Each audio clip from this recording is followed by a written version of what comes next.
Hey everybody, it's Jack Ballou. Thanks for tuning in.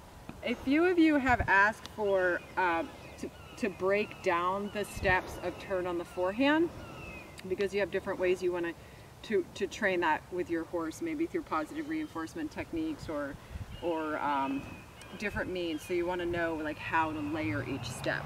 So here's the way I think about turn on the forehand.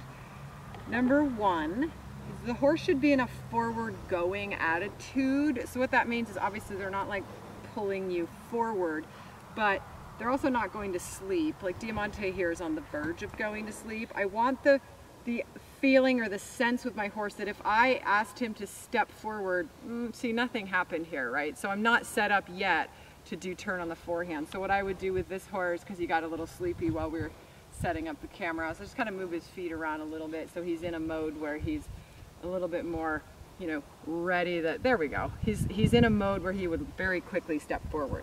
That's step number one. They have this readiness to move a little bit forward because you don't want them raising the head, backing up, getting stuck. These are the things that tend to go wrong if you don't have that. So you have your readiness, number one.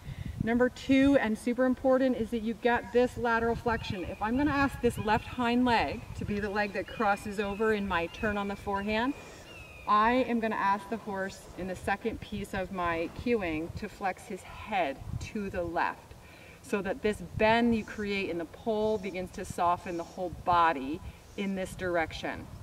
You want the neck to stay in the middle of the chest. I'm not pulling his whole neck over here, right? We don't want this.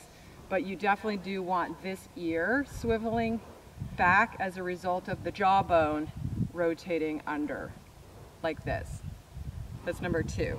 And then number three is whatever stimulus you're going to use to ask him in this slightly flexed position to cross this leg under. So you may be able to just look at that limb and direct your awareness, or you might have a small crop, as I do, that I'm not even touching him, I'm just kind of pointing it at the limb here.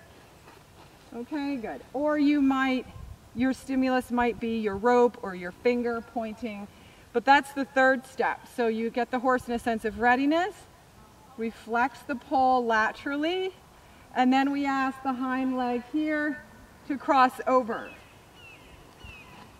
I'm doing a full 360-degree turn depending on what I've assigned each of you. It might be not a full turn like that, but some of you are cautious about doing a turn on the forehand. Let's say your horse has had an injury. You definitely don't want to be circling like mad in a tight fashion.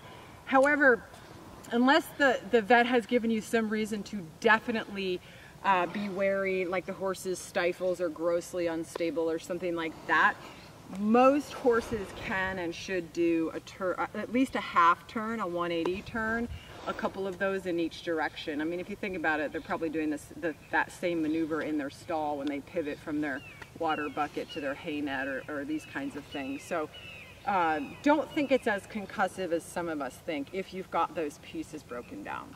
So hopefully this has been helpful, and we'll catch you in a future video.